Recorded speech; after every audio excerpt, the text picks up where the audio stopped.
There's a lot of people on keto-based diets or other diets that have dramatically slowed their metabolism. So to the point where they're almost bragging that they only need to eat 1,000 or 1,200 calories a day, and they used to eat 2,000 or 2,500 calories a day.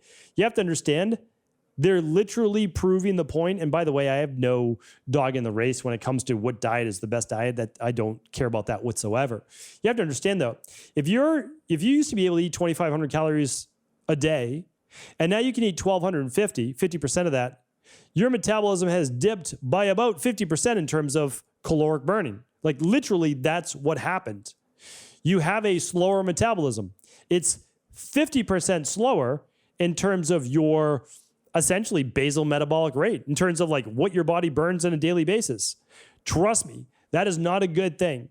You want your metabolism to be like a furnace where you need to actually eat a little bit more in order to be able to keep up with energy-based demands. Now, this can go overboard, of course, with people that are in more of a catabolic state, but many people, much more people, many more, fall into the category of a slower metabolism.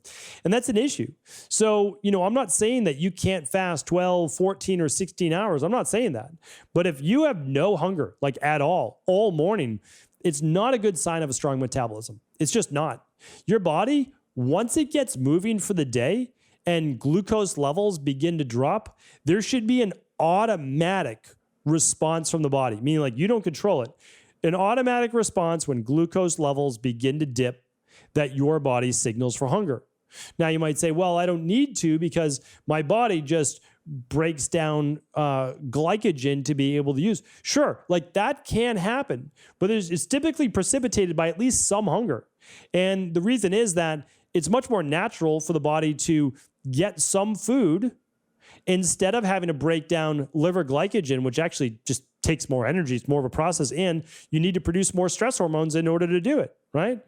And certainly for a lot of people on low carb diets, they might be glycogen depleted from their liver. So now what are they doing? Well, if they dip low in blood sugar, there's no way around it. You're still making, a lot of people don't know this, you're still making glucose somehow. So you might be breaking down muscle tissue, which is not ideal either. So I just want you to think about that. That's all, is that maybe, just maybe you don't necessarily want to lower your metabolism that much. We find in our practice, just to let you know, again, it's not for everybody, that most people do best fasting 3 to 4 hours before bed, and then they eat 1 or 2 hours after waking. And that still accounts for about 14 hours, 8 hours, plus another maybe 3 or 4 before bed. Okay, that's 11, 12, then another 1 or 2 hours. Well, you're at around 13, 14 hours.